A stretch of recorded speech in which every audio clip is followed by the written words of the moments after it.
Hello, hello, and welcome to the Coffee and Scream podcast. I am your host, Jess, and with me is my lovely co-host, Piper. Hi, Piper. Hello. How are you tonight? I'm great. How are you? I'm doing well. Are you excited? So excited. What about you? I am. I am very excited and a little bit drunk. So tonight we'll be talking true crime, but that is not going to be, the norm all the time. We'll do a little true crime here and there. Mm-hmm. We'll do some ghost stories and maybe a little bit of horror movies. Yeah. All things spooky. Whatever spooky little things we want to discuss. Exactly. Whatever warms our little black hearts. Exactly. All right. So guys and ghouls, buckle in, get a cup, and lock your doors. It is time.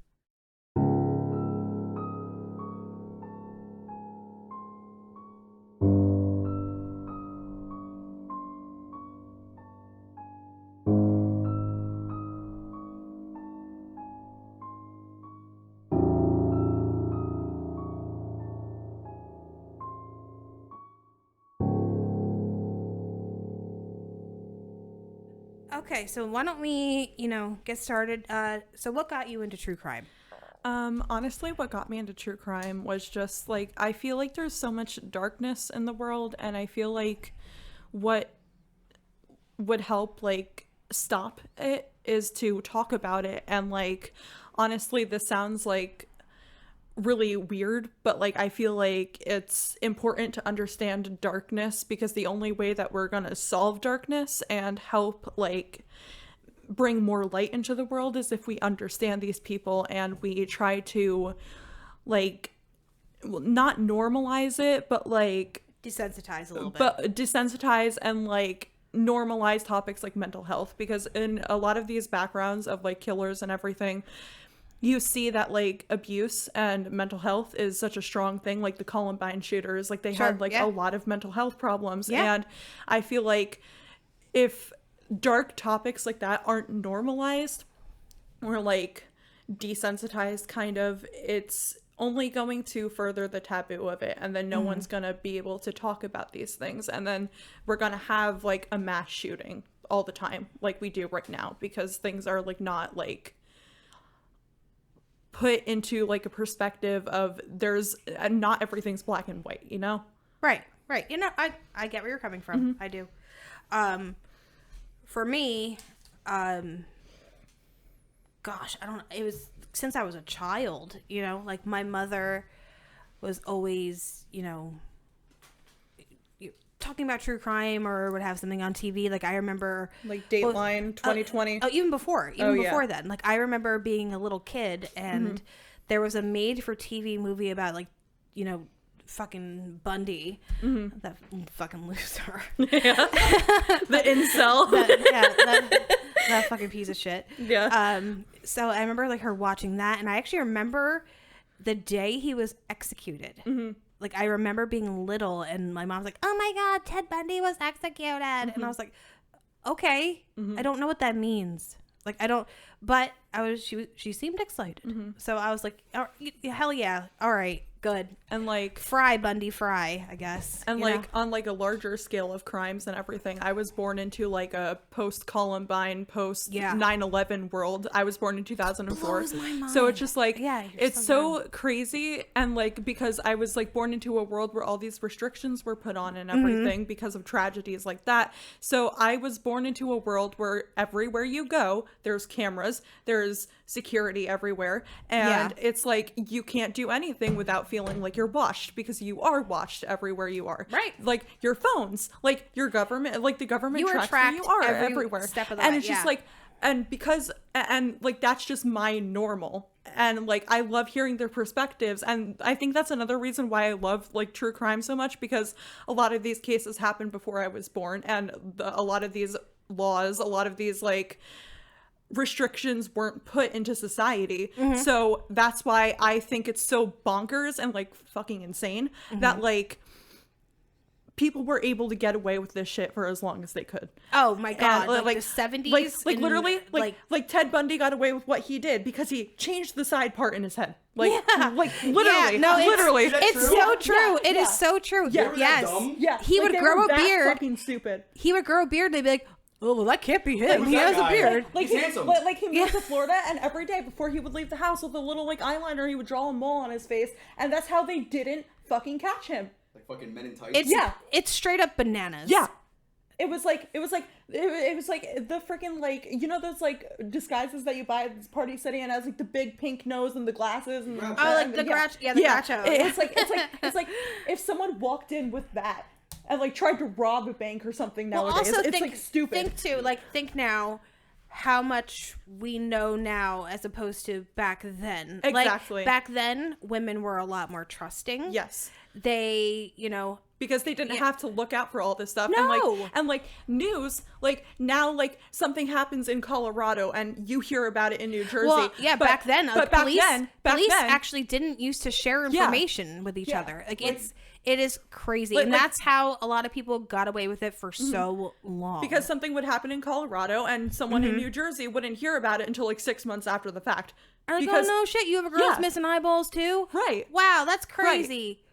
You're not gonna believe what we have to tell you. And it was like before like CODIS was introduced and everything. So like there was no crime database where like when you instantly committed a crime they'd get your fingerprints. Like they'd like store the DNA, like, oh, maybe we'll like use DNA in crimes in the future, but like they didn't use it so intensely like they do now. Like now they have like the family tree DNA where they can find out like who killed someone based on like they're like getting their like DNA. Like that's how they call it, like the Golden State Killer. Yeah. Like they tracked his family tree and they narrowed it down by like it's so crazy. Like they got DNA from like one of his family members and then they traced it back to him and then they tested it with like semen that was found at one of the crime scenes and like that's how they caught him. And then but this is modern day, right? This is modern day. This was recently. Like his trial was held during COVID and everything. Like everyone had masks on.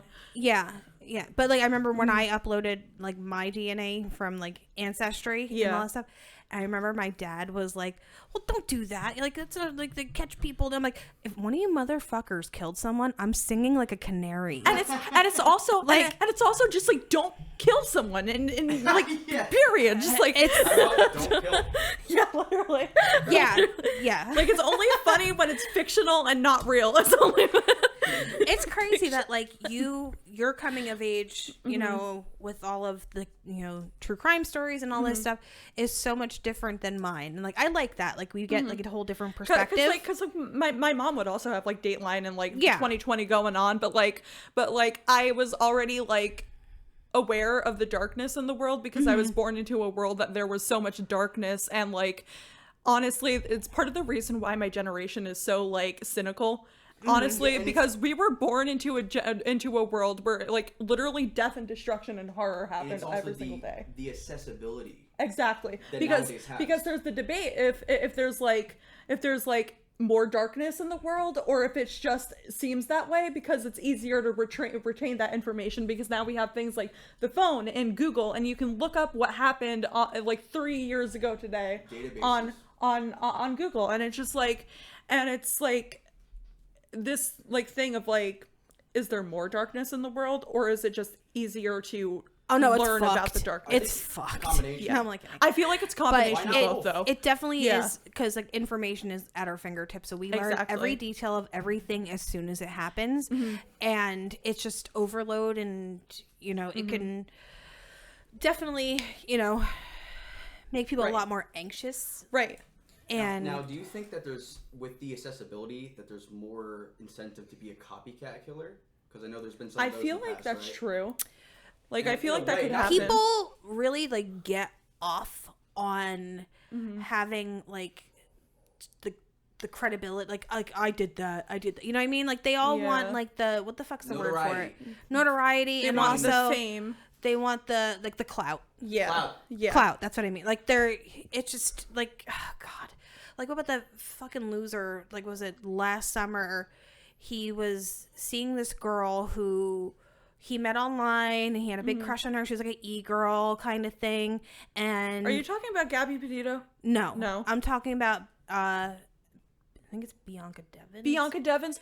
Yes. Oh my gosh. The guy Oh, fuck. The guy, like, he saw, like, he's like, oh, redemption is coming. And he would post it on his Snap story. Because Bianca Devins. And like, tracked this girl to where she was, like, wherever she was, got her alone, and fucking brutally murdered her, and posted her pictures of her, like I don't even want to say mutilated, like, body. Like, just... for everyone to see, her family to see, everyone. It's just, like, it, like...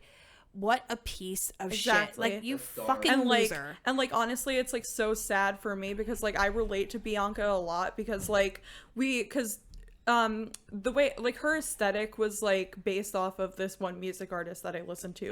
Like, her like, the music artist is Nicole Dollanganger. And... Shut up.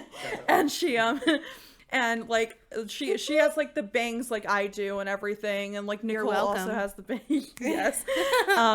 And, like, and it's just, like, listening to, a music artist that, like, a victim of a crime listened to and everything. Like, it's such a weird way to be connected. But, like, and, like, I don't want to say, like, oh, that could have been me. Because the circumstances are, like, so different. Because I wasn't... You never know. Like, don't... Like, yeah. But it's just like, but like she was also like close in age, and it's just like, and it's just like that's why I feel like as like a 19-year-old girl, when I hear about like girls getting murdered on college campuses and everything, like that's why I'm like, oh my God, because like, oh, it's horrifying. That could have been me. I think about that stuff all the time. Like the Idaho murders. Yeah. I think about one of our coworkers who just graduated college and she used to live on campus.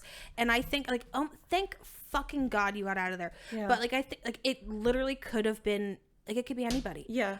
I can't, like when I hear a story about a child, I can't but think of my own kids. Like it's just a horrifying world we live in, and you can't even feel safe in your house because people will break in and take you and kill you and put you in the freaking mountains where you like literally no Ted Bundy like literally did that and then he would like come back to the corpses and put makeup on them until they were so decomposed that he couldn't. He'd put makeup on them, he'd wash their hair, like he was disgusting. Now I've eaten my fair share of leftovers. Don't be Christopher, but there's a limit.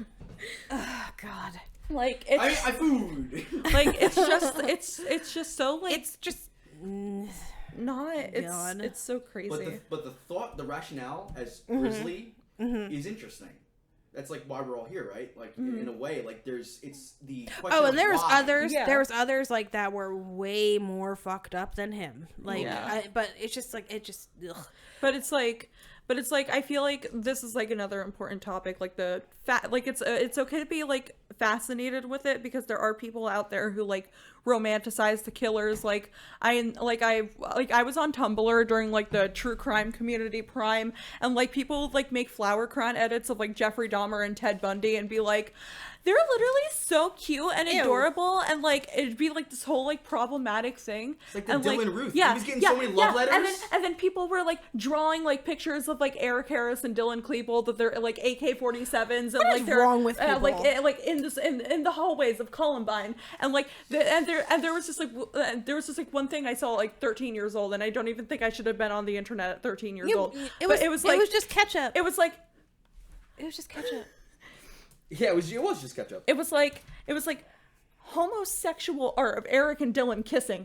Like that's what I saw on Tumblr. Like fan fiction? Like fan fiction. And I was just like, what is like there's a difference. Like there's a dissonance. Like being fascinated and then romanticizing. Like no. Because it's okay if it's fictional. Like it's okay to be like, haha, Michael Myers, LOL. But it's like but it's like different. But it's like if you're like, haha, Jeffrey Dahmer, like ew. Like okay, well, out of all of the slashers, who would you smash? Norman Bates. Ew, that doesn't count. Yes, it does. No, it doesn't. Ew. Piper, he'd want you to dress up like his mom. He'd be like, oh, mommy. Gross. He has a mommy kink, do you think? For sure. Are you kidding? Like, give me the milkers. Like... So disgusting. No, I'm talking about like like let's do like the heavy hitters, right? Like Michael Myers, Freddy Krueger, Jason Voorhees, Pinhead. I would say Ghostface, but Ghostface changes every time. So for me, like Ghostface is like whoever's under the mask. Honestly, Well, with the mask on, mask on, you don't know who it it's is. the same guy. It's always the same. But mask off is Billy Loomis. Deputy honestly, Deputy Doofy. Michael Myers could get it. He could get it. You know what?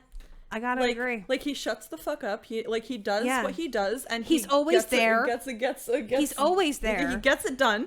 He's like, you don't have to worry. Like, am I on his mind? laughing. Because he's literally pressed against the window. You know you're on his mind. Exactly. You don't have to guess how he feels. Like he's up your ass tailgating you, like the first fucking movie when he's following them around the car. Yeah.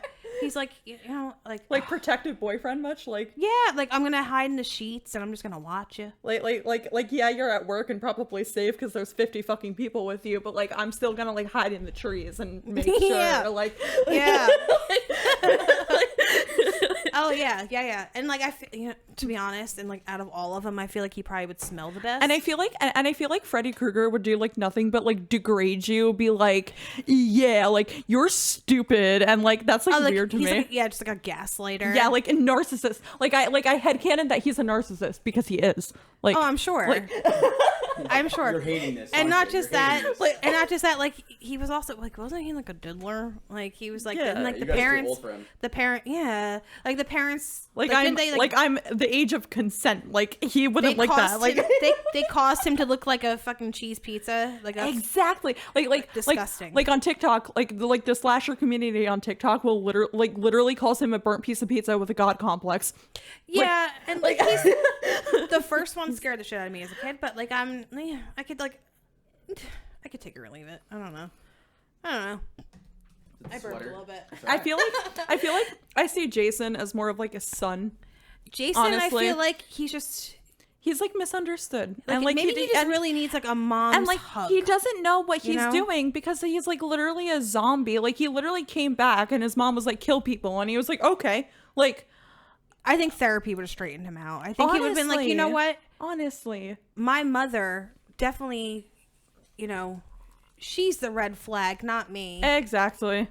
But even I feel like Pamela didn't do anything wrong too, because she was just avenging her dead son. In those sweaters, you get hot. Maybe you just think like you're just not thinking right. Like she was just like that turtleneck was just too constricting. Because honestly, I feel like as a camp counselor, you do have a job like to watch the children and make sure that they don't fucking drown. But they were off having sex. So but like the best is like I was just watching not this to victim blame, but they did it to themselves. Like, they were making love. They should have been watching him. It's like, honey, they weren't making love. Exactly. Like, I don't think you can call it that. Like no, it was just horny teenagers. Yeah, being horny teenagers, fucking rubbing on each other. Exactly. Oh God. But let's see. Yeah, you know what? And I feel like Jason, like, he probably smells like lake water. Like it's probably just a little gross. Like he probably just like every time he gets up, you're like, oh, this seat's wet. Like gross. I feel like if you like taught him how to like take a shower and like maybe and like he probably has like a phobia of water too, so it might take him a bit. Yeah, like what if you actually wanted to go swimming on a date? Exactly. And he's like, no, because I drowned. He can't don't say like that at all. Like he's just.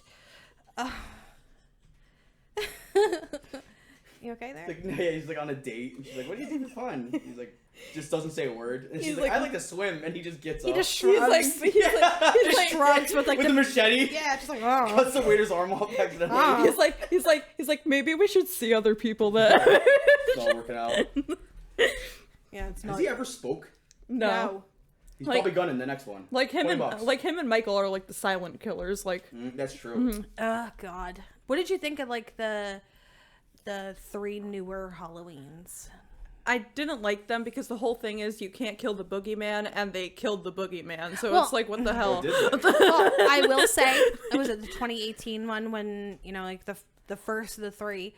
I loved it. Mm-hmm. But the other 2 kind of shit the bed. Yeah. Like it's just like evil dies tonight. Evil dies tonight. It's like, well, did it? Like no, it didn't. And like I feel like the way they went about it was like weird too, because it was just like it seemed like kind of cultish.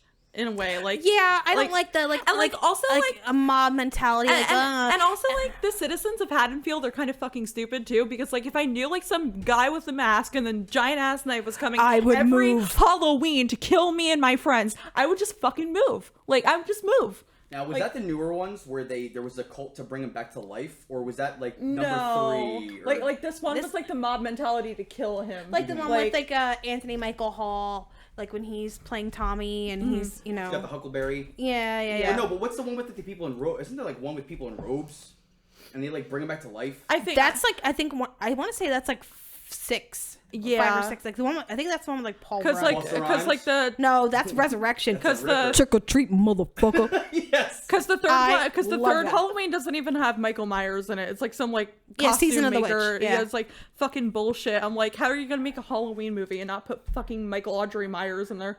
Audrey? Yeah, that's his middle name. No, it's not. Yes, it is. Look it up. Are you fucking serious? I'm I serious. thought it was like, is it like Show a me. Morgan? Yeah, it's Michael Okay. Audrey Myers. All right. Sidebar. I have to give this a quick goog because. Speaking of Audrey, I love Little Shop of Horrors. A lot of crime. Oh in that. yeah. Feed me, Seymour. Based on a true story. Michael Myers, middle name. It's Audrey. Who the fuck? Michael Myers' middle name? Yeah. Michael Audrey Myers. His What? whole name is Michael Audrey Myers. Where did you learn that? Like, how does anyone know that? Hyperfixations go hard. Oh God. Shit, that's You what I'm learn- talking about. That's you know that deep what? dive shit that I'm talking Yeah. about. That's some good shit. I did not know that. I love The more deep you know. diving into shit that I'm interested in. Listen. Imagine. Yeah. It's like Jason Emily Voorhees.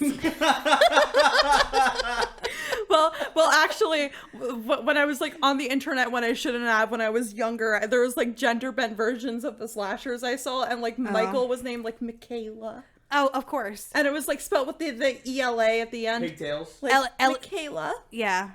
Myers, No, like it's Michael. Like, stop it. and then like Michael. and then If and anything, then it's Michelle. and then like That is actually a callback from the first Rob Zombie one because his stepdad Ronnie, the guy in the wheelchair, Yeah. he's like, because he's upstairs and the daughter's like, come on, Michael, like come downstairs for breakfast. And he's like, oh, he's probably up there doing whatever. He's like, and he starts like, making fun of him, calling him gay. So he's like, and he comes downstairs like, hello, Michelle, my belle.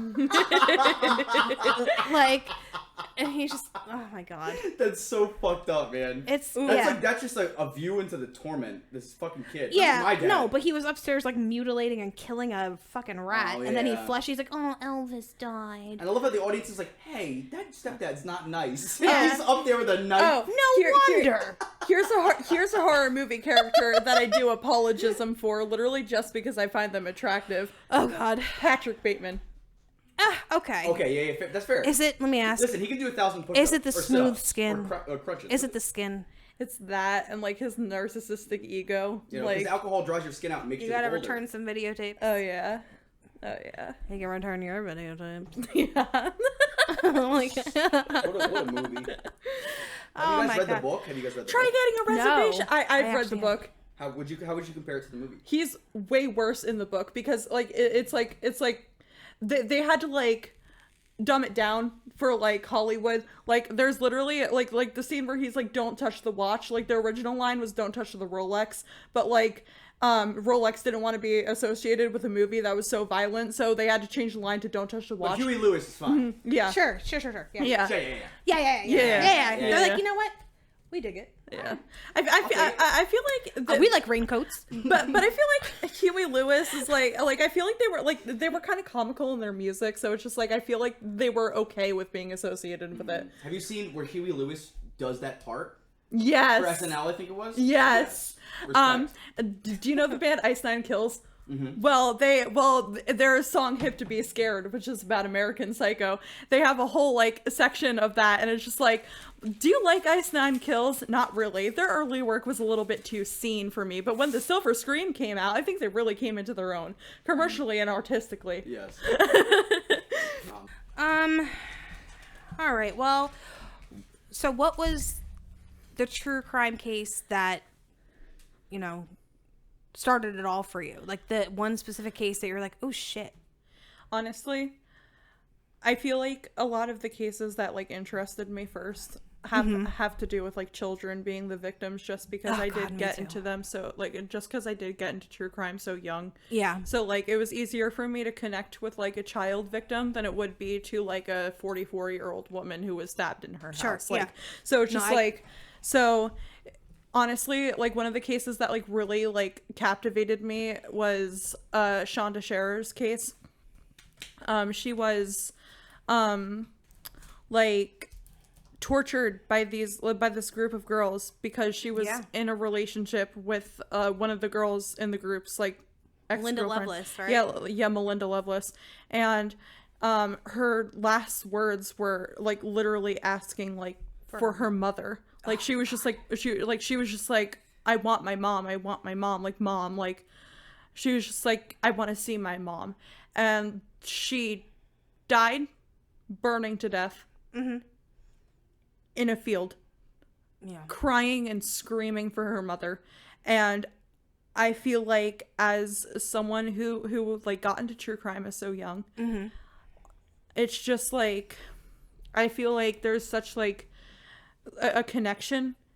Yeah, because I've been bullied before. Like my whole school career, I was bullied like every year. It was like something like different that they would pick on me for. And she was literally hazed and bullied and attacked. And I felt like a connection with that because she was groomed and hazed and attacked and lied to. And it's just like, I feel like there's a lot of things that I connect with her on. And like Skylar Neese too, like getting involved with the wrong people, like literally like her last words, like asking like her, like people who like she thought were her friends, like asking them why they were stabbing her to death.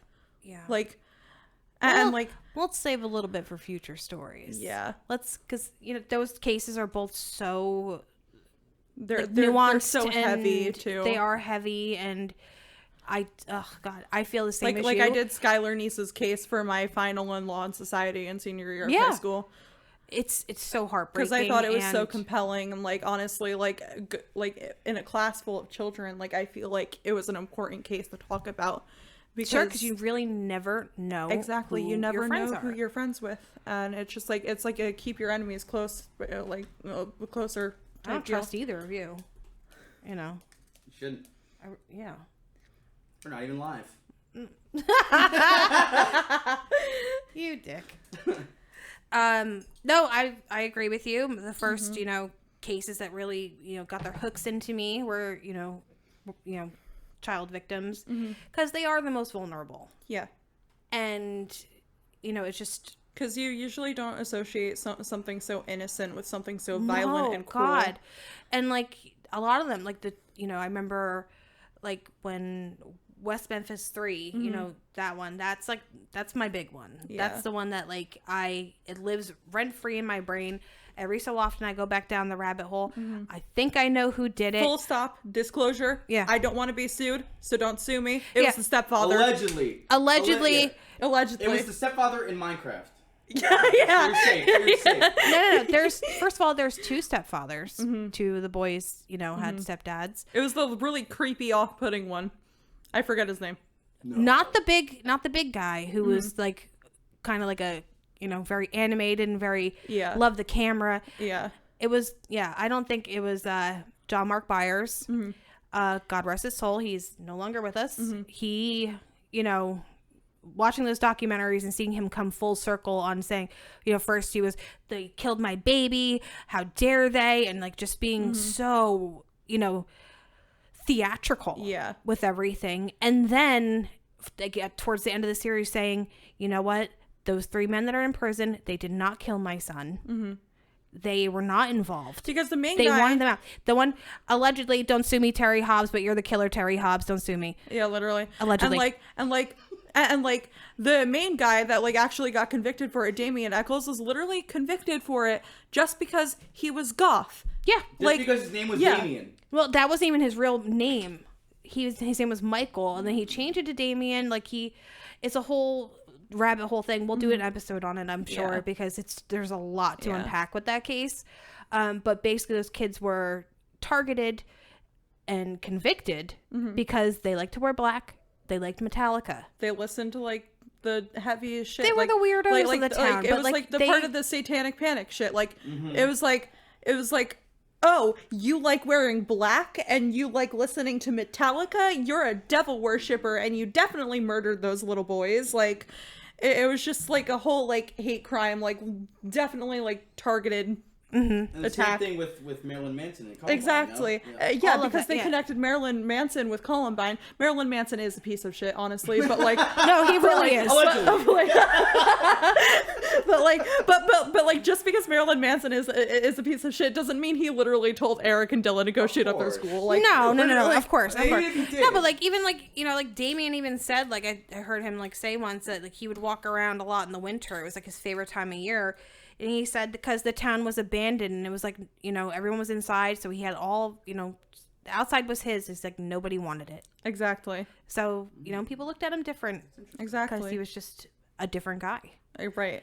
Now, I love him so much. Like that sounds badass. I love him so much.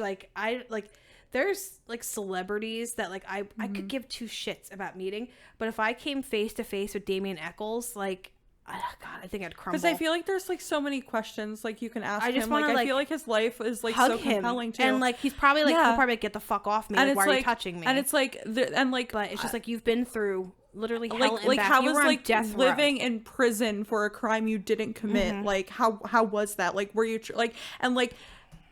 cases that involve children, the people that go to jail for them, they're not treated nicely in prison at all. Like they'll get their shit rocked in there. Like they will. Like pedophiles will get beat to death. Like that's why they're put in solitary. Rightfully so. Yeah, exactly. Well, exactly. But they'll get like put into solitary confinement because they don't want they don't want them like going straight into Gen Pop and then getting because there's prison justice. Right. They can't just kill. Right. No. Right. Because a lot of those other convicts, when they see a pedophile, it makes them revert back to their younger self who was abused, probably in that way too. So then they snap and then they get violent. But oh God. But like I don't want to like give too much away. Also, it's gross. Exactly. It's like, that's why you should kill. Well, Ew. obviously, but I feel like that's unspoken. You nasty, like fucking gross. No. All right, yeah, but like I don't want to give too much away on like the West Memphis 3 case because that is like one of my favorites. Like, it is something we'll cover down the road. I would definitely like to cover it in good. It's a case that fascinates you and you want to do it justice. I'm very passionate about that case. But the sad part is like they had to plead guilty in order to get out of prison. Exactly. And they can maintain their innocence, and they promised them if any new evidence came up, we'll listen to it, we'll hear it. You can do more testing, and they will not release the evidence to them for them to do the testing. Right. There are ligature knots that are still tied since 1993 that can possibly have touch DNA inside of the knots, and they will not let them have it. They won't let them test it. Like, wouldn't you want to know? Exactly. And wouldn't I feel like want to know I feel like that shows like some corruption within the police departments too, because it's like because they're like no, we gotta read the first time, and like it's like and, you lazy pieces of shit. And you see police corruption so fucking much in cases, and like especially then it's a small town. They had they were ill equipped, and especially when it comes to like cases involving like people of color who are victims, they don't want to solve the case just because that person was black, just because that person was gay, like or a prostitute, like, or a sex worker, or whatever. Exactly. It's like they're considered like the less dead, which is fucked. It's like how people were treated less than in history. Now, would you say the same situation like harkens back to the whole 70s where the police didn't want to really work in tandem? I feel like, and that's why these things aren't getting out, because like who were they, like just other precincts? You mean like the evidence? I mean, it could be like when like Jeffrey Dahmer, like in his fucking heyday, like young boy that he had in his apartment who he was Stephen Hicks, right? No. Was that? No, this was Bill Hicks. No. Jesus Christ, stop it. What's his name? Oh shit. It was like the 14-year-old, right? Yes. Sorry, my brain is failing me. Me too. Before the episode's over, I will find that name. But the young boy, ran out of Jeffrey Dahmer's apartment, like naked. He had like a hole in his head, like where where Dahmer poured acid into. And he was like just begging for help, and he was kind of like a zombie and all this stuff. And Jeffrey Dahmer was able to like stroll up the sidewalk. He went out to go get more beer or whatever, and he's like, "Oh, that's just my boyfriend." And the cops were like, "Ugh." Even though like this like 14-year-old boy literally looked 14 fucking years old, and Dahmer looked like a fucking disgusting ass like 33-year-old. Like what? Like, and he's like, and the cops were like, "Oh, it's just a lover spat. Let him go." Yeah, because they didn't want to get involved because they were gay.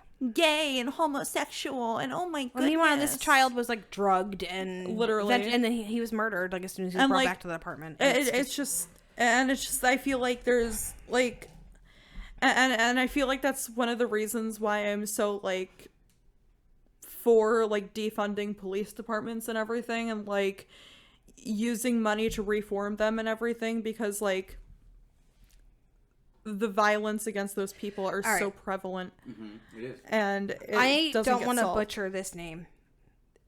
Konarak Syntha-somphone. Can you? Thank you. Yeah, what is that? Konarak Synth-samophone, I think. Yeah, Syntha-samophone. Yeah, Syntha-samophone. Okay. Yeah. Synthesizer. He is the 14-year-old victim we were referring to. Yes. It's just, oh God, it's so crazy. Because I feel like, another reason why I want to like also going into this podcast talk about like victims that don't get talked a lot about is because I feel like every victim deserves their story to be told, because like everyone knows about like Ted Bundy and what he did, but it's just like I hate those fucking losers. I fucking like hate them. him, Dahmer, Like, fucking BTK, like, fucking loser. like I'd rather like gave I'd himself rather the nickname. You can't give like yourself the to nickname. quote Schmidt to quote Schmidt from New Girls, I would rather sit naked on a hot grill than talk about those motherfuckers. Yes, like yes, like hell yeah. Boo. Boo, El Bozo. means boo. Yeah, but, El Bozo. Elbow. L. but if we ever talk about them, it's only to ever talk about the victims, because they are what I Exactly. am most curious about, who they were as people. Because I look at like they pictures. they meant something. Exactly. They meant something. And like I look at pictures of like Ted Bundy's victims, and they were all so beautiful. They were beautiful young girls who got their lives so senselessly taken away from them. Like his first victim, he like fucking took the time to like dress them. It's like dress her how he imagined his perfect woman to be. It's just like, how fucking sick do you have to be to take the life of someone and then dress them up like they're your fucking little doll? And like, don't get me wrong, like I'm not like a religious person by any means, and we're not even getting into religion. But like, who the fuck are you to not play God, but like to decide on who gets to live? And it's just ugh. It's like who died and made you king of anything? You fucking loser. Right. I can't. Okay. So, I think we should maybe tell a little story each. Just to really kick things off. You know. So Piper, what do you have for me today? So I have a case out of the state that we live in, which is New Jersey. The case is of Dulce Maria Alves. She was a 5-year-old girl who was born on April 25th, 2014, to Noema Alves Perez and Edgar Perez.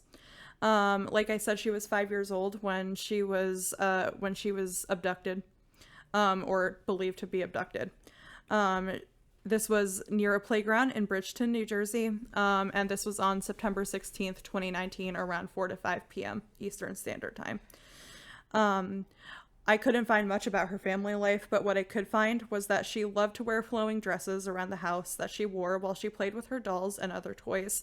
Her favorite movie was Disney's Frozen, and she had a dress with Anna and Elsa on it. She also had a backpack with the movie's characters on it. And on the day that she disappeared, Dulce and her brother were playing on the swings in the playground, while 30 yards away, her pregnant mother, Noema, sat in her car watching the children.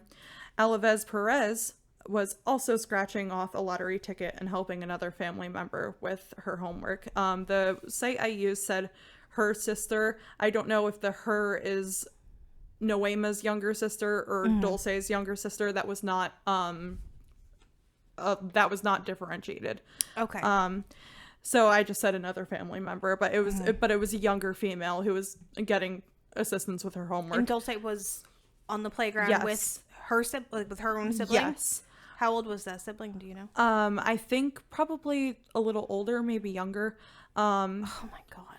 Alavez only found out that Dulce disappeared when she found Dulce's brother alone in the park, crying to himself on the swings. Oh my god. Like, he was just by himself, and she walked up, probably was like, "Where's Dulce?" And he was like, "I don't know." Like, and like her brother was crying his eyes out. Like, imagine watching your sister get taken away from you, and like knowing you're too little to do anything about it. Like, how it's fucked. horrible. Helpless.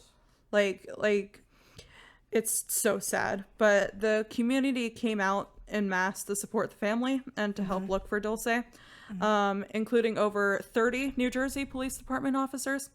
The initial search party was held in the woods, but to everyone's dismay, and unfortunately, nothing was recovered from that search. Further, unfortunately, there has been little leads in the case, but that doesn't mean that there hasn't been any. Dulce's brother recalled seeing Dulce follow a 5'8" light-skinned Hispanic man who drove a red van. Other than this, no suspects have been listed. As for leads on Dulce herself, in February 2021, there was a search for her conducted in Austintown, Ohio, because there was security camera footage where a young girl that looked like her was walking into a convenience store with an older man. And also, unfortunately, false claims that Dulce was found deceased spread on social media in 2020. And in 2021, the National Center for Missing and Exploited Children, shortened to NCMEC, released 2 age-progressed photos of her in hopes that this will help find her. In one of those photos, she is aged to be about 7 years old. And today, she would be 10. So, those pictures are out there. The special FBI agent Daniel Garabrandt says that the offender that took Dulce was likely there for a period of time. It was a crime of opportunity. They were looking for a child, maybe their age or their gender. Dulce's mother has her toys, flowing dresses, and backpack packed away neatly, awaiting her return. The living room of their house is also adorned with pictures of her, commemorating her memory. Noema Alavez Perez is quoted as saying, "I have all of Dulce's dresses in safekeeping. We have not gotten rid of any of her clothes. We haven't given away. Her dresses, her shoes, all of it. Her toys too. And we don't let anyone touch her things. They're there for her." Oh my god. That poor baby. Yeah. I couldn't even imagine like the agony of not knowing, you know? Like, I'm sure it's like sad to say, like you kind of gotta. Because what I also found out was like doing my research, people were criticizing Noema for not being out in the park with her and sitting in the car, which I feel easy like to do, but it's but like right. but it's also like nuanced, like a nuanced situation. Like, she was Right. pregnant. Like, it's difficult to be pregnant and having 3 children already with you, because there was the kid in the car and then Dulce and her brother. So that's 3 children that she's already looking out for, and there's a child growing inside of her too. And so they could have done this like every day, and it could have been normal. It could have been normal for them. Like it could have been a normal fucking occurrence. Like, it's like there's like no, like, to me, there's no perfect scenario in this, honestly. I don't think it serves anybody to blame the mother. Exactly. I don't feel like victim blaming is ever the right way to go.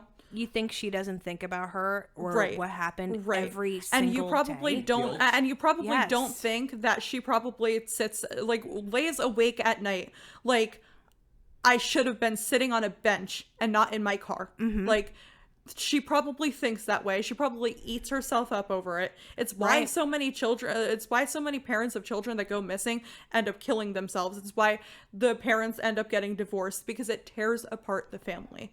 Yes. It destroys it from the inside out. Well, I'll just say, if anything ever happened to one of my kids, I'm going to need you guys to put me on my misery. Because I don't know how parents do it. Someone stole my guitar, this thing. Yeah, exactly. It's the same thing. It's exactly the same thing, Hold me Chris. down like a horse with a broken leg. It's like that it's like guitar, if someone tied me to a chair inside your body, I made it. I grew it. It's like if someone tied me to a chair and like Whipped forced you. me to watch my dog like get killed. Like It's the same thing as a child. Exactly. It's exactly. The Exactly. Same. No kidding. And lastly, I have information where if you have any sightings of her, you can contact the FBI's toll-free tip line at 1-800-CALL-FBI or 1-800-225-5324, and then select option 4, then select option 8. You may also contact your local FBI office or the nearest American embassy or consulate. You can also text your information to tip 411, subtext Bridgeton, and tip is in all caps. Oh my god, that's so sad. Yeah. Well, hopefully, one day there will be answers. It's Hopefully. Just, You guys are doing a good thing. Yeah. It's important. You never know. Even a tiny, tiny little podcast like us, what if one person listens and they're like, I saw something that day. Yeah. And, it's just... Because she's 5 years old. She, has so much life. God. If she's still alive, she has so much fucking life ahead of her. And for someone to, disgustingly and senselessly take it away, it's like... That girl was 5 years old, and you had nothing better to do with your life, with your day, than to take that from her. Take a baby. Yeah. It's Take a baby.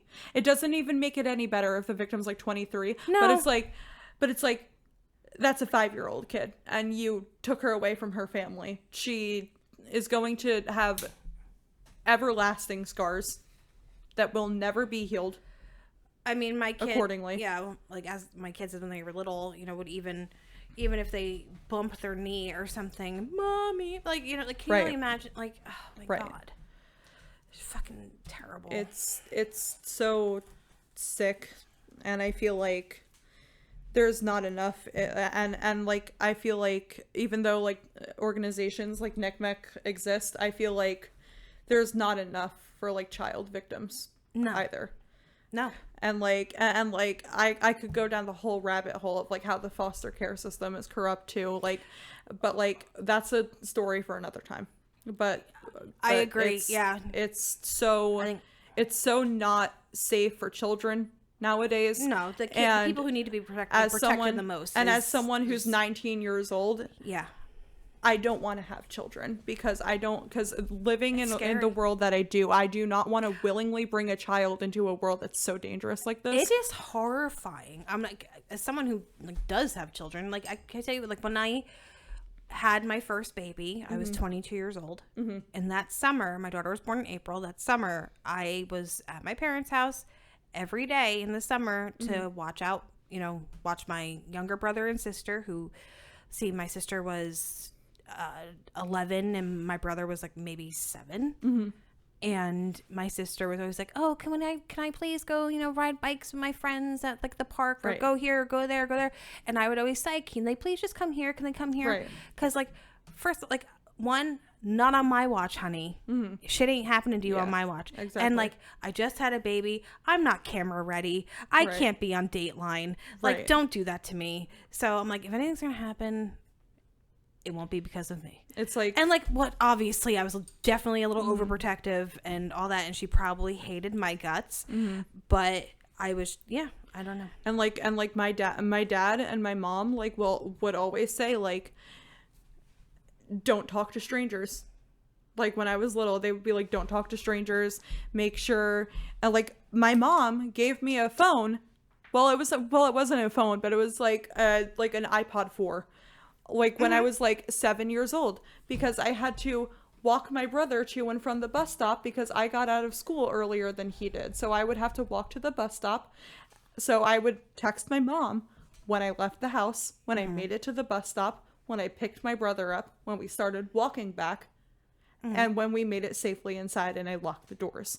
Right. She wanted me to text her every single landmark of that trip. Yeah. And even then, what happens? Mm-hmm. Because, there's that phone of, oh, I can text her. But it's that's still not foolproof. No, because Right. like, what is she gonna do through text messaging? Right. God forbid something is happening. Right. No, I'm the same. When my daughter like goes to the bus stop on her own, and mind you, she's 11, like my second one. I still make her FaceTime me because I'm like, at least I have a visual. I can see what you're doing and all that stuff. Now, I didn't do that with my oldest. My oldest, you know, she was okay and keep an eye on her. And I love my daughters. You know, I love my boys. I love, you know, my kids. Yeah. But like my second daughter, it's just her personality is different than the first. She's definitely more trusting. She's definitely a little bit more carefree. You know, I seriously worry if someone rolled up and said, "Hey, I have kittens in this car. You want to come take it?" I'm like, oh God. Yeah. Like it horrifies me. Hopefully I'm sure I'm wrong. But I will not take that She has a good head chance. on her shoulders. Yeah, but she used to tell like the people at the grocery store that she loved them as we were leaving. So it's just like yeah, it's I don't know. And like I'm 19 years old, like I said, and like if I'm still nervous about walking out to my car alone, I'll never change. I'll FaceTime my dad and I'll be like, "Can you stay on the phone with me until I'm in my car and I've locked myself in my car and I've turned it on, so in case someone jumps on my car, I can fucking mow them down." Like brown eyes, Exactly. blonde hair. He has a tattoo on his neck. Well, maybe Right. maybe one day we can talk about the time that I was attacked in a car. That's a story for another day. I was also 19 years old when it happened. So always check your surroundings. being you a know? woman in this world is scary too. No, I was just vibing, being a 19-year-old girl, fucking blasting La Tigre, lighting a cigarette. Like, I was like, fuck this, I'm out of work, I'm done. And then, someone else had other plans, but luckily, I stopped them. Because the car behind me With my car. Because the car behind me makes one too many turns the same as me, and then I get nervous they're following me home, so then I don't go home and I drive to fucking Quick Check. And their headlights aren't cop headlights. Exactly. You're like, this is not even a cop following me. This is some other guy. I'm like, this is a Nissan Altima. Yeah, exactly. Yeah, I know. You gotta be careful. You can never be too Taurus. careful. Ew, Ford Taurus? It just I wouldn't let a dude with a Ford Taurus fuck me up. not in her watch. Yeah, no. Not on my watch. Cruiser. Not today. Not today. Ew, a PT Cruiser? That's Ew. the worst. You and your loser cruiser. Get lost. You and your stupid little Beat Ted it. Bundy Volkswagen Beetle. Is that what you drove? Yeah, he drove a Volkswagen Beetle. Get out of here, twerp.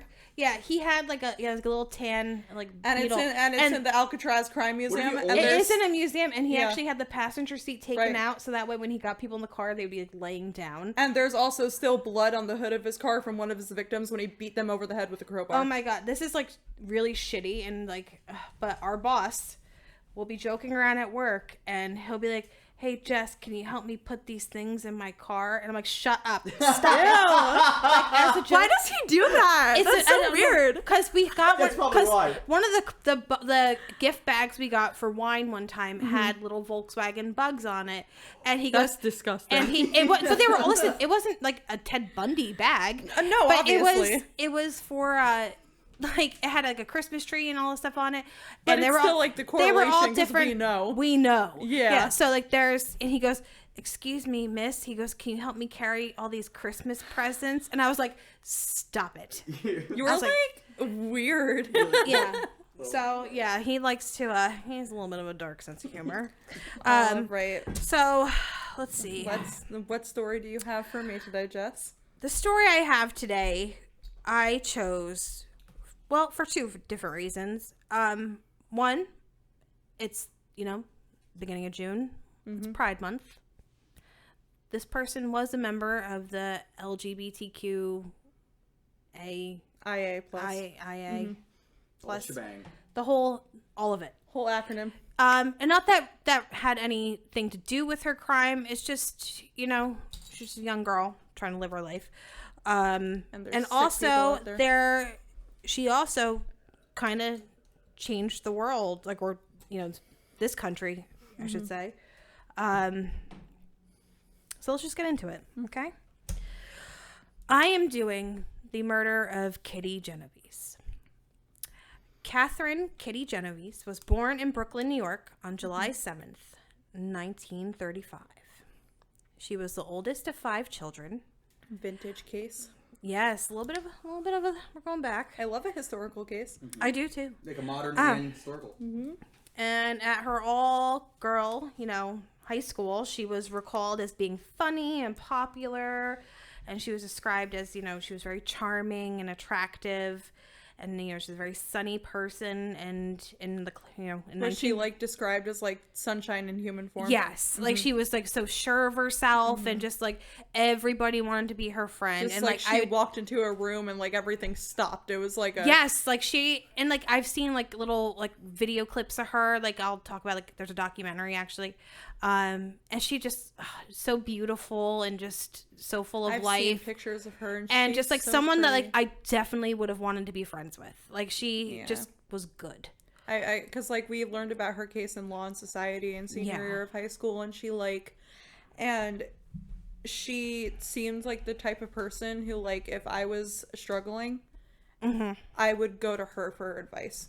Yeah, I can see that for sure. And in 1953, she was voted as class cut up because she was so funny, and I just found that so adorable. The term wasn't class clown yet. No, it was cut. Like, how cute. Oh, like, that's so adorable. like, oh, you cut up. Aw. Like, oh. And in 1954, her parents decided to take, the kids and move to the suburbs after Kitty's mother, Rachel, witnessed a murder. Is there any, like... I really couldn't see or find anything too much on that. Maybe it was just, I don't know. Like, it's just something that she witnessed and felt like it the was mother unsafe. did, and the mother was like, you know what, I'm getting my family out of the city. Let's, move to the suburbs. It's going to be safer. Good for her. That's more than any parent did that during that time. I agree. But Kitty decided to stay in the city. Her family moved to Connecticut. She stayed in Brooklyn with her grandparents, while because she just finished high school and she was actually engaged to be married. Aww. I couldn't really find anything about him. I know the documentary touches on him, and I think actually we'll get more into I don't want to give too much away, but like I'll talk about it later. But her marriage was brief, and it was annulled, I think, because Kitty was a lesbian. They were divorced, or I should say annulled, sorry, after less than a year of being married. So it was like one of those kind of like getting married just to save face things. Maybe, or maybe she's like, this is what women are supposed to do. You're supposed to find yourself a husband. Also, Or and then she's like, maybe- she was too like Maybe free-spirited. because the stigma, she like tried to Yeah, it could be. It could very well be. like be like, no, I'm not. I'm just lying to myself. Like, yeah, I don't. I'm not sure. You tried being a lesbian in the 50s. 60s. 60s. Actually, I guess in the 50s. too. scary time indeed. 54. Yeah, so she, after, she did a string of like waitressing and secretarial jobs, and she. I'd love to have her as a waitress. Oh, like, she was the best. Yeah, like you literally, she's, like you walk in and she'd be like, I know what you're having. Like and then like after like all those jobs, she was a bar manager, and she was the best at her job. Like making conversation. Yeah, like she's like, I know what you're drinking, and by the way, how's the kids? Exactly. Like she knew, like she probably already knew your Like she probably like whole knew shtick. like a couple customers by nicknames. Like they probably had like their own inside jokes, everything. yeah. Like for sure. Like she was the coolest. Right. Like, oh God. like literally like treated you like a friend instead of a customer. Definitely. Yeah. Like you feel like you really like felt like you got to know her, and she was like a very hard worker. The owner of the bar was a kind of absentee, so she stepped into the role of being the bar manager. So she worked doubles all the time, and what else? Which is honestly like so impressive because like honestly Yeah.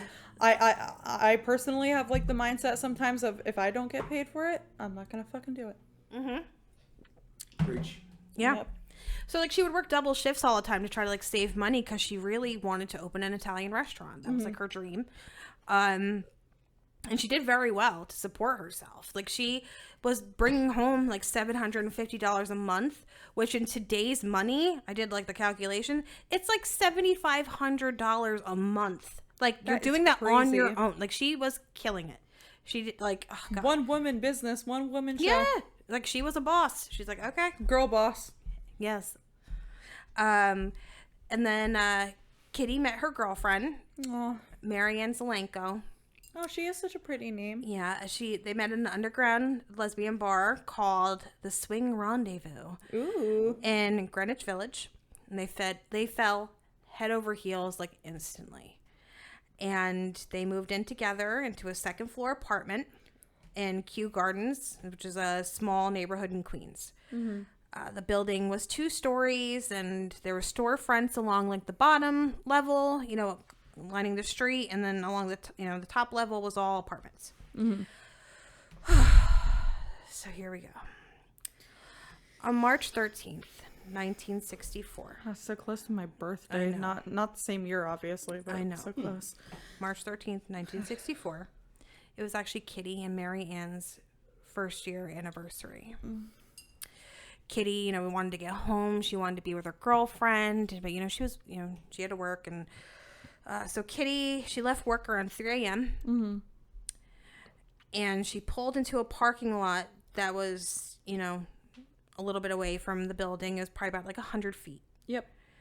And so, but unbeknownst to her, a man named Winston Mosley saw her at a traffic light. Some sicko. And followed her home. Mosley, he was a 28-year-old married father of 2.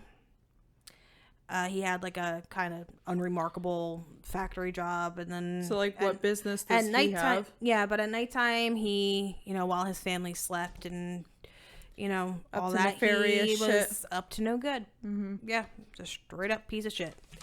So he watched her get out of her car, and she started walking towards her apartment, and she got nervous. She noticed he was walking. A guy was following her close at 3 o'clock in the morning. Like all women, our heads are on a swivel. We know. Mm-hmm. We know. It's like a spidey sense that someone's lurking. It's like the 6th sense we got. Yeah. Yeah. And so like he was following her, and she noticed, so she took off running. Good for her. And but sadly, he caught up to her, and he stabbed her twice in the back with a hunting knife that he was carrying. Mm-hmm. Yeah, he's a real fucking creep. She screamed out, for help, and she said, like, I've been stabbed, like, someone please help me. And one of the neighbors yelled out the window, like, as, like, she was yelling, like, some lights are going on and stuff, and people are, like, opening their windows just to, like, listen. And she yelled for help, and one of the neighbors yelled out the window to Mosley, leave the girl alone, like, get out of here. So it scared him off. Yeah, as if that'll fucking stop him. Sure. Yeah. He ran off, and like Kitty, stumbled towards like the back entrance of the building where there was, an entranceway, up the stairs to where her apartment was. Mm-hmm. But some of the witnesses, they saw Mosley run, get into his car, drive away, but then he came back 10 minutes later. He searched the surrounding area, and he found Kitty laying in a hallway, barely conscious. The hallway was out of view of the initial attack and away from the people who witnessed her screams for help.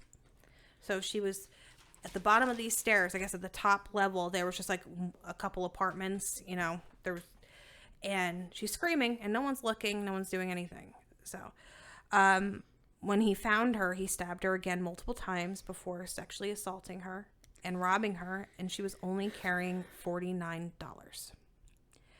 All of this occurred in about a half an hour. Kitty was close with one of her neighbors, a woman named Sophia Farrar. Sophia became concerned because of all the commotion, and she found Kitty like clinging to life at the bottom of the stairs. Like, that's so fucked up. Oh God, like I couldn't even imagine. She held her, and she was like trying to comfort her, and she's like, help's gonna be here, like, it's okay, I'm here, I got you. And sadly, it was too late. Kitty passed away in the ambulance on the way to the hospital, and she was only 28 years old. Her girlfriend, Marianne, she had to identify her body. Oh my God.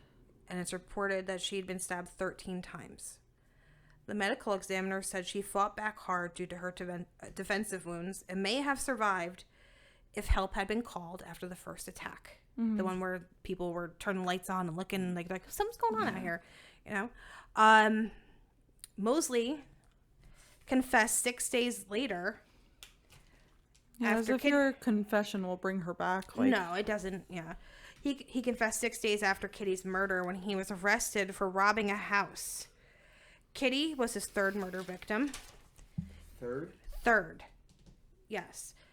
His other two victims were Barbara Kralik, who was 15 years old, and Annie Mae Johnson, who was 24. Now, their murders are just as, like, terrible. I know Barbara was actually killed in her home. Jesus. Like, you know, and, like, he broke in, killed her. And Annie Mae is just awful, too. It's just... The guy's a monster. He was a fucking monster. And he has a kill count of 3, so that makes him a serial killer. Yeah. Yeah. And on the night of Kitty's murder, he was driving around looking for a victim, and he said he almost had given up at 3 a.m., but then he saw Kitty in her red Fiat. Wish he would have. Yeah, God, I know. He saw her in her red Fiat and quickly did a U-turn and followed her. The aftermath of this tragic murder prompted the press to publish articles about the bystander effect. This social psychological concept refers to the phenomenon that individuals act faster when they are alone as opposed to all being witness. Mm-hmm. People just assume someone else is going to call. Someone else is going to get involved, and that's that. Which is so fucked up because it's just like I feel like there's strength in numbers.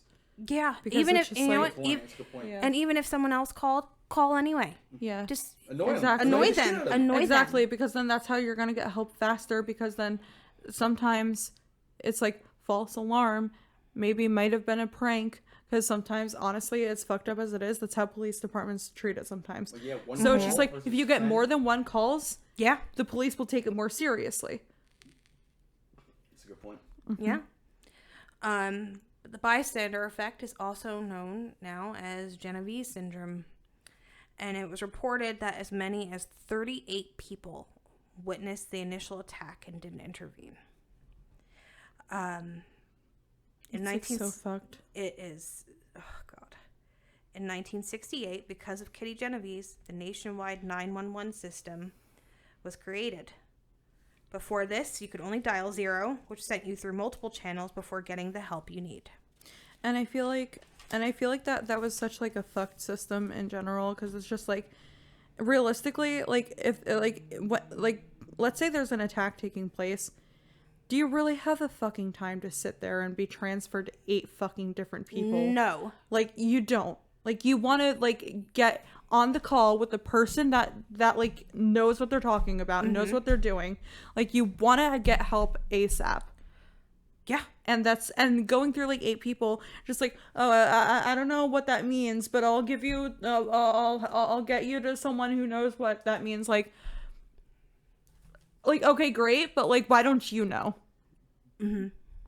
And I feel like in times of like peril and shit, like I feel like it's angering having to sit through all of that, because it's just like, no, I feel like I should be directed to a person who knows what they're talking about, knows what they're doing. I'm calling you in like one of the most like worst moments of my life. Right. Like, right. It's urgent. It's like when you're like venting and like the friend's like, oh, I'm sorry, like I don't know. They're there. Like the don't cry, like oh no, you're depressed. Oh, like cheer up. Like have you tried taking a walk outside? Like shut the fuck up. Touch grass. Yeah. Like yeah, that'll help for 5 minutes, and then I'll think about why my life's miserable again. Yeah. Well, at least you don't have to sit on the phone. You can just call 911. True. Right? Isn't that, you said this lady started this? Because of her, they did that. In 2015, Kitty's brother Bill Genovese made a documentary called The Witness about his sister's life and murder, and he wanted to investigate the truth about whether or not 38 people actually did nothing when she was screaming for help. Mm-hmm.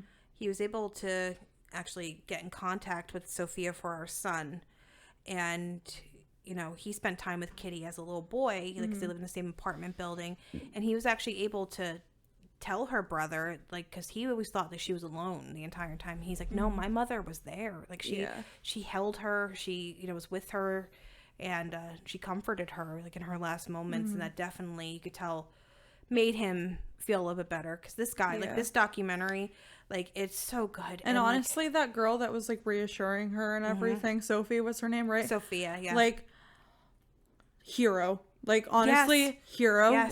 Like not all heroes wear capes. Like, but she was a hero, because honestly, like, even if help wasn't coming, just to be I still want to die, like, knowing that there could have been. I want the last thing you see at least to be me, and not you're alone. Like, right. You know, I would rather the last person I see alive, like, be someone comforting me than the face of my killer, than the face of someone who's violating me.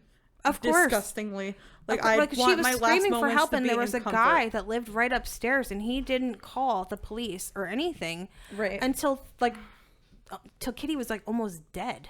Right. Like, because, like, he was afraid to get involved. People just didn't like to get involved in other people's business, and that's another thing, and it's just, like, get involved. And that's another thing, too, because, like, especially nowadays, like, people don't want to be the first person to call because, oh, the first person that gets called, the person that makes the call is always, like, questioned first. Like, yeah, but you have nothing to fucking hide. So why the fuck aren't you saying anything? Especially if it saves someone? Right. Yeah. It's just like, if you have nothing to hide. Did you stab her? Like exactly. It's like, well, like, they actually did interview Kitty's girlfriend Marianne to, you know, question her, but, like, she was quickly ruled out. Like, she had nothing to do with it. Right. And poor Marianne, like, I was reading, you know, interviews with her today, and, like, she eventually did, you know, find a new partner down the road and all that, and she, for a long time, didn't really speak about it, but now she's like, you know what? People need to know her story. They need to, I don't want her forgotten. Right. You know, and she's like, I no longer own anything of hers or anything we shared or anything. And it's just, my heart breaks for her. Like, she was, could you imagine? Like, she had no idea that any of this was happening. And she's even said, she's like, she felt some level of guilt because she's like, what if I was there? What, like, could I have helped her? Would she still have been here? And, like, honestly, she's so strong for being able to move on like that, because, like, with, like, my past relationships and everything, like, I've been, like, so obsessive over them, and it's just, like, I, like, feel like, no, that's my soulmate, and they're gone. Yeah. I'll never find love again. I'll be miserable. Like, I'll die alone. Like, no. Like, that's, like, that's how I feel. Like, she's so strong for being able to move on like that, too, I feel. Well, and things affect people differently, too. They definitely do. And, like, Kitty, like, hearing what kind of person she was and all that stuff, I don't want to speak for her. But I think she would have wanted, you know, like, live your life. Right. Like, you know. Like, my grandmother. Make it count. Like, my grandmother was very similar to, like, she, like, when she died of cancer, like, she told us, like, I don't want you to cry. Like, I don't want you to be miserable at my funeral. Like, we have this thing called, like, the Nani dance. And she said, when I'm buried, when I'm cremated, whatever I want you to do the Nani dance at my funeral. So we did the Nani dance. Badass. Right. I love it. You gotta teach me it sometime. I will. Definitely. We'll do a lot. Yes. So let's see here. So yeah, the documentary, and if you know, I definitely recommend checking it out. It gives so much more information on really who Kitty was, and like she was arrested at one point for bookkeeping. like he's like, I always see this picture of my so sister, funny, though. and like that's her mugshot. He's like, no, it's not. And they showed it to. Oh my god, it was so funny. Like she was just badass. I loved her. Honestly, she seems like the type of person to be like, fuck society. Oh yeah, I don't care what you say about me. Oh yeah, like she was just so cool. And the one, like the most haunting parts of the documentary is her brother Bill actually goes to the place where this happened. He goes to Kew Gardens and he gets on the street and he hires a woman, an actress, to reenact what happened. He has her go down the street late at night just because he wanted to, I guess, feel what it was like for her in a way, in a sense, you know, to hear her screaming and to see like how loud was it. Could it, you know, could people like they had to have heard, like they have to hear it. Yeah. And he did it, and like he's watching him just sit there and watch this woman walk down the street while this was happening. It was just awful. Like it was very touching, but it was like haunting. It's And like a I feel like- dramatization, essentially. It is, but like you could Why? tell, like he sat there and he cried after, and like he could tell he has carried this with him since he was a little boy. And I Like- feel like that shows how strong he is too, like to be willing to reenact it, because like I know like some people would be like, no, Traumatizing. like no. You could Like, tell he needed some form of closure, or Yeah. it did something for him. Yeah. But It's like just seeing. It's just like having to identify a body. It's like I couldn't. it's even- yeah. terrible, but like deep down, I feel like that's what everyone wants. Like you just need You that need concrete that- evidence. You yeah. need to see the Like- face. Let's see. Well, Winston Moseley, he was sentenced to death. Good. However, his sentence was commuted obviously. to 20 to life, and he was denied parole 18 times. Ha, El Bozo. Yes. Loser. And this fucking piece of shit, he died in prison on March 28th, 2016. A day before my Wow, birthday. really? Yes.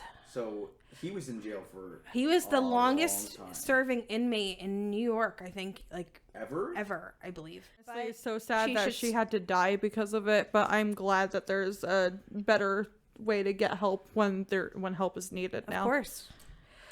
Oh, so did anything happen on this day in true crime, Piper? Oh yes, there did. There was. So actually, there was Timothy McVeigh, who was Mr. responsible Two for Pints Ice the Cream. Oh, yeah. Pints. Mr. Ben he Andrew. was responsible for the Oklahoma City bombing on June 2nd today. He was found guilty. Little information. Homegrown terrorist McVeigh was first profiled by the Waco siege chief hostage negotiator Clinton Van Zandt. He realized that the Oklahoma bomb was 2 years to the day since the FBI had ended that siege, with the loss of life of 76 people. Van Zandt said the bomber would be a white male in his mid-20s with military experience who hated the government for Waco. Timothy McVeigh was a white male, 27 years old, and former Army marksman who killed 168 for exactly that reason. I didn't know Waco was involved. Yep. Yeah. That's interesting. He was like a fucking Waco extremist, literally. That's really like, interesting. He was like, and like it's like the whole like, and like Ted Kaczynski, the Unabomber, like they have like whole manifestos, like the Columbine shooters had a manifesto. Elliot Rodger, who was like a fucking incel. I hate that kid. Yeah, Anyone named Elliot. he had a manifesto. His like dad actually worked and, like, in Hollywood, and- and like it's actually a and pretty in good take Elliot's on, like, and, just toxic and in men. Elliot's manifesto, he actually referenced the Columbine shooters. There are so many killers who literally look up the Columbine shooters for like they look up to them for like inspiration and shit. Like it's sad to say, but like Eric and Dylan are like the poster childs for and incels. the database thing with the internet and stuff. Right. Now, was Elliot Rodgers, was that the Game of Thrones guy? The Yes. college? Yes. Yes. Mr. Yes. San Carr Bernardino. Yes. sitting in his car? Yeah, Yeah. he's like, I don't He's know like- why. he's like- oh, ooh, we got a cool guy driving past. Ooh, us. ew. Ooh, all Red line. right. You're overcompensating We for like something. The cars, He's like, I gotta get the out of cars here. that Go boom.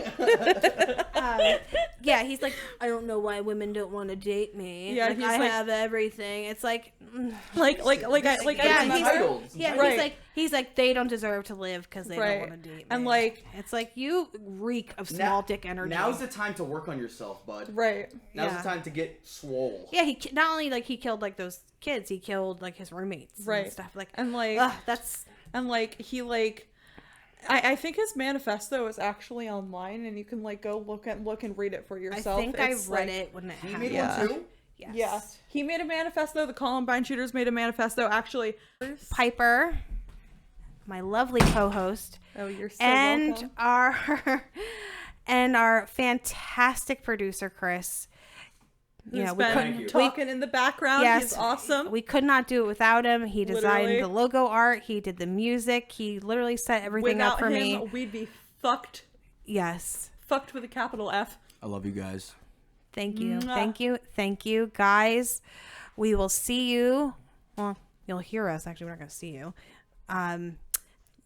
probably next week. Hear our lovely, smooth little voices. I'm gonna need this part next week. edited because I'm fucking it's shit. It's perfect. Yeah. You No, guys it's are doing- and you guys are doing great. I fucking hate it.